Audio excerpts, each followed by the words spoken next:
Hello everyone, thanks for checking in on my channel, Maniacal S10. This is Mike the Creator.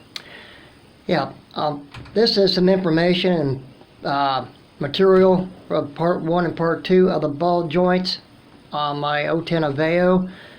When I made the ball joint press into a bushing press, except for the 3/4 inch pipe that I'm tapping my index finger on, and the bar for the other part of the bushing press, which this is the outer part of the bushing, the ring for it, or the collar, and the bar stock right here is other part of the trailer hitch.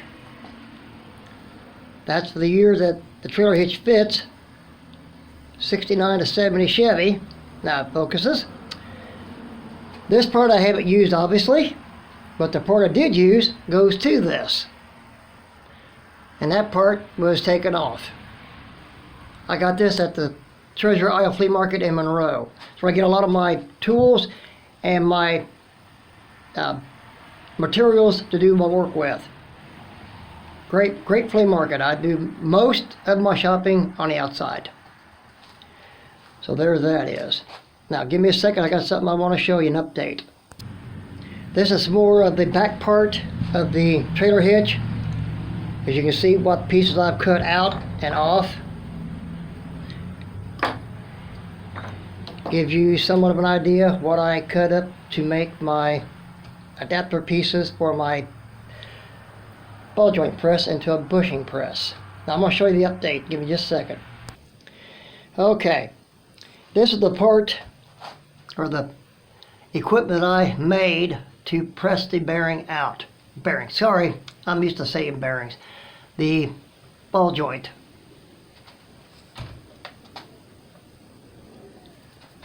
And what I've done to modify it, without tapping it, hitting it, or beating it to knock it out of the lower control arm, I took a 3/8 by 16 tap. I drilled the hole the size I needed it.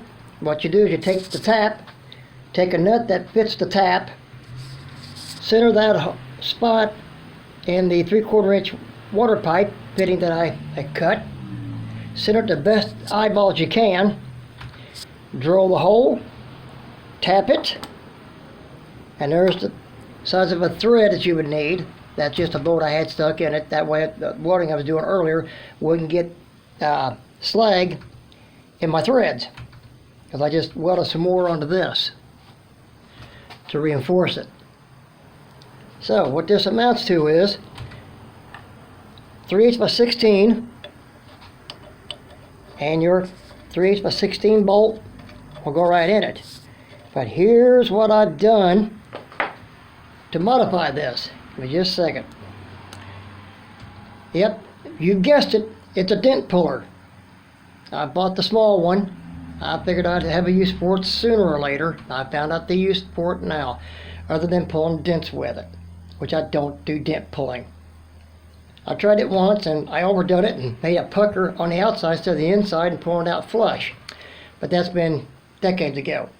So I'm going to set this up and show you what I've done. I unscrewed the piece that you would put the screw in for the pull the dent out of a vehicle with, and just the thread itself. And here's what I did, because the nut I used for 3/8 by 16 is the same as my dent puller.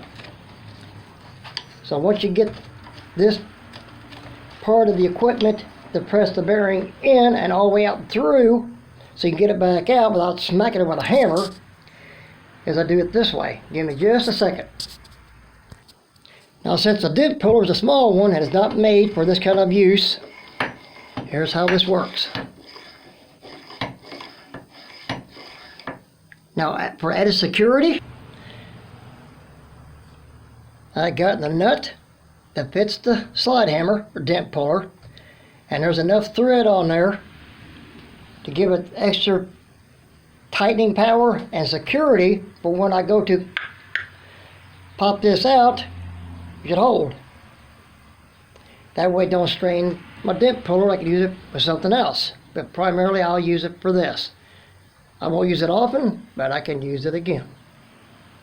This part doesn't go back to the store, but the ball joint press itself goes back to the store. I've got one on order, as I've said in the other 2 videos, that I want to use this with it.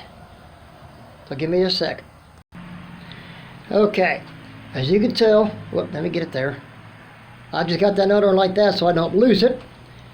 And this just screws on there to make sure that nut don't back off. And there's the slide hammer back together and ready for use for a dent pull, if you need to be. But here's the thing. You wouldn't want to use this smaller hole in thread to try to pull that piece off right there, that part of the tool off right there. That's not going to be nearly strong enough. So I modified it to this. Just take this piece completely off. That's it. So when you go to do your Aveos, I think Sonic Cruise, I think a G5 Pontiac. Don't quote me on them other vehicles, but I know 09 to 11 Aveos, and I think the other cars I just mentioned, this will work. I don't have the car, so I can't say for sure if it will, but I haven't looked up on the internet just yet. So when I do, I will bring it up to your attention and information for you. Okay? So SAE, work here and be safe always. Stay safe, stay healthy. We'll get through all this virus stuff together, hoping no more bad news about the virus, but that's enough for that. So just hoping everyone stays healthy and safe, and enjoy working on your vehicle.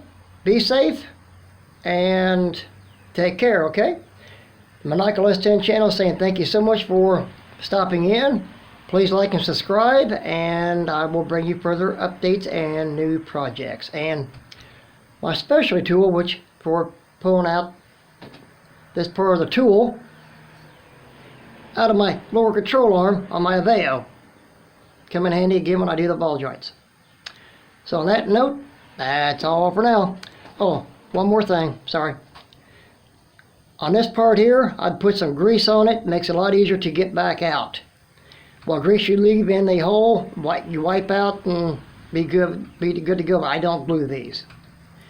Don't have the glue, and I never have glued them, put them back in.